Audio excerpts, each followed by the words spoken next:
Jon ei ole ainoa, joka on juonut itsensä eilen umpitunneliin. Siksi ukolta kesti niin kauan tulla ovelle. Kuka tässä kuvassa on? Jon kysyy ja työntää valokuvan Hansulovin naaman eteen.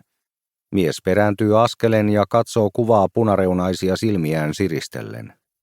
Miten niin kuka? Hän ottaa kuvan Jonilta, jottei joudu siristelemään ja ojentaa sen sijaan kätensä suoraksi nähdäkseen paremmin. Onko kuvassa Saara? Tyttäresi, Saara Barke. Onko se hän? Jonin ääni kohoaa hätännyksestä loppua kohti ja hän ottaa tukea ovenpielestä. Eilinen ryypiskely on jo tihentänyt ja voimistanut sydämenlyöntejä, mutta nyt sydän hypähtää muutaman kerran niin, että Jonin henki salpautuu ja kurkkuun nousee puristavan kuristava tunne. Sydänkohtaus, hän ajattelee. Olen hiuskarvan päässä sydänkohtauksesta.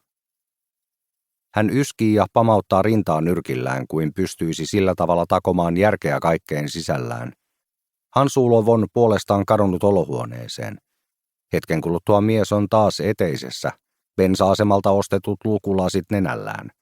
Hän näyttää virkeämmältä, kuin Jonin käynti olisi saanut adrenaliinin virtaamaan, eikä se ehkä niin kummallista olisikaan. Kylmyydestä huolimatta Hansulov astahtaa ulko-oven edessä olevalle kynnysmatolle. Barken jalat ovat isot ja karvaiset. Jon toteaa yrittäessään hengittää syvään, tasannuttaakseen sydämensä äkillisen oikuttelun. Mitä hittoa sinä oikein höliset?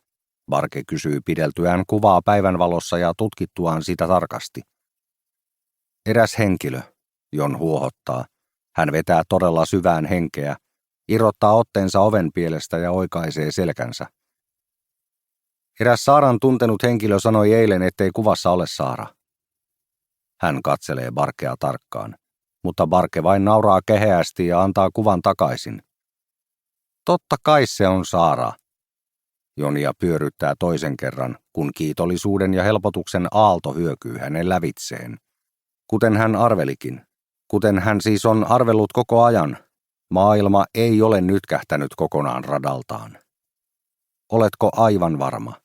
Hän tiedustelee kuitenkin ja tunkee valokuvan takaisin povitaskuun, kun kaikki hänen sisällään palailee hiljalleen entiselleen. Tavalliseen krapulaoloon siis. Barke rypistää otsaansa. Mikä sinua oikein vaivaa? Luuletko, etten tunne omaa tytärtäni, hemmetti sentään? Hän nuhkaisee ilmaa.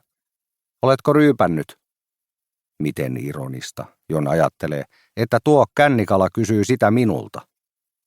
Olet siis aivan varma, Jon kysyy toistamiseen, kun takkuinen koira pujahtaa sisälle avoimesta ovesta. Barke katsoo Jonia tiukasti punareunaisilla silmillään. Olin toivonut, etten näkisi häntä enää, mutta kyllä. Valokuvassa oleva henkilö on Saara Barke, minun viheliäinen tyttäreni. Luku 2. Perkele, Aksel Luo kiroaa nähdessään kryptovaluuttojensa kurssin romahduksen. Ei helvetti sentään voi olla todellista. Tuntuu kuin joku olisi repäissyt koko rintakehän hänen kehostaan ja heittänyt sen tuleen. On varhainen aamu ja ulkona on vielä pimeää. Hänen on vaikea hengittää ja hän voisi vaikka vannoa, että hänen sydämensä pysähtyy.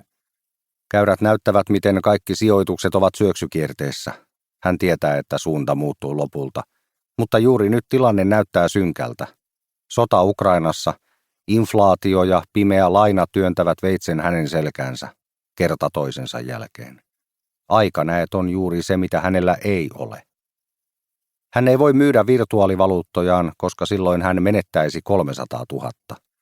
Hänellä ei ole varaa odottaa, koska Ackermannit haluavat lainaamansa rahat. Hän on jo saanut lykkäystä 2 kertaa, ja nyt Ackermannit ovat selvästi kyllästyneet. Rahat täytyy lyödä tiskiin.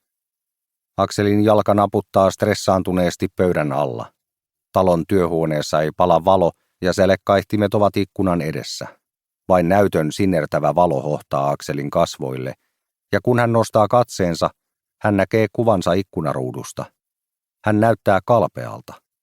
Aksel Luo, yksi Decemberin mustimmista ihmisistä, on valkoinen kuin lakana.